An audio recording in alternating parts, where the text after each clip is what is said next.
Right, I mean, we are seeing comedians getting actually attacked. You know, we saw the Chris Rock, Will Smith fiasco at the Oscars, for example. Dave Chappelle was attacked on stage in Los Angeles. There have been other examples of this. That's a pretty sinister step forward in this cancel culture where people, I mean, you know, for Will Smith to do what he did was an outrageous thing in terms of the message it sent to people that for a joke, you would physically assault somebody. And the same with Dave Chappelle. Yeah, it's crazy. I mean, the idea that you would physically assault somebody for any joke is completely absurd. You know, I mean, that's just, you know, I think when you think of words as violence and you think that a statement is a violent statement, then it makes sense that people are responding to it with violence. But thankfully, that seems to be a small minority of people that have done that, even though they've done it in very high-profile ways. These are, you know, Will Smith, it was major. It was, you know, seen around the world. But most people in comedy clubs are not doing that, although it has happened. But yeah, we need to get back to words are words and violence is violence. Yeah, I completely agree. I want to talk about two sets of people who are globally known and have had a lot said and written about them. The first, on the lighter end, Harry and Meghan, the Duke and Duchess of Sussex. You have some quite strong views about these two. They're my favorites. Yeah, tell me about your views of these two.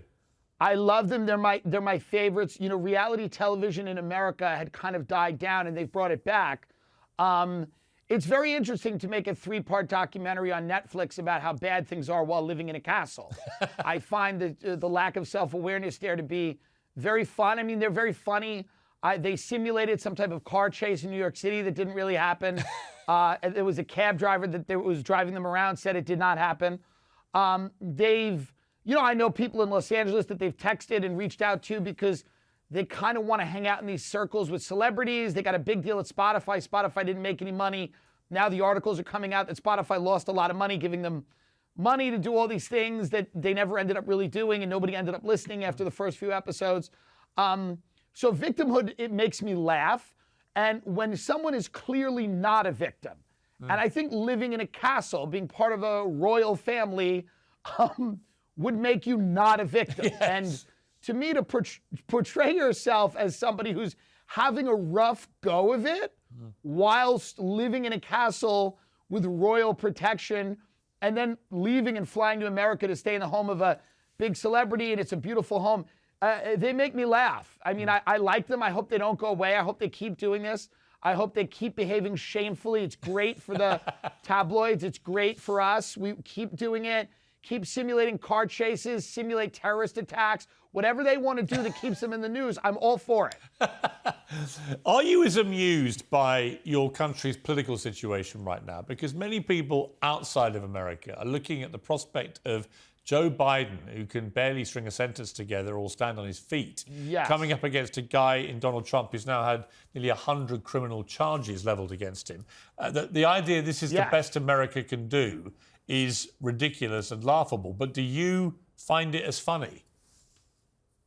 I find it funny. It's clearly disturbing because we're at the end of an empire, and that's quite obvious to everyone who's watching. I mean, children who are paying attention to this can see there's a problem. But it is funny. I mean, you know, the other day Joe Biden walked off stage. He had finished giving a speech, and they just started playing like jazz music. And he wandered off the stage to jazz.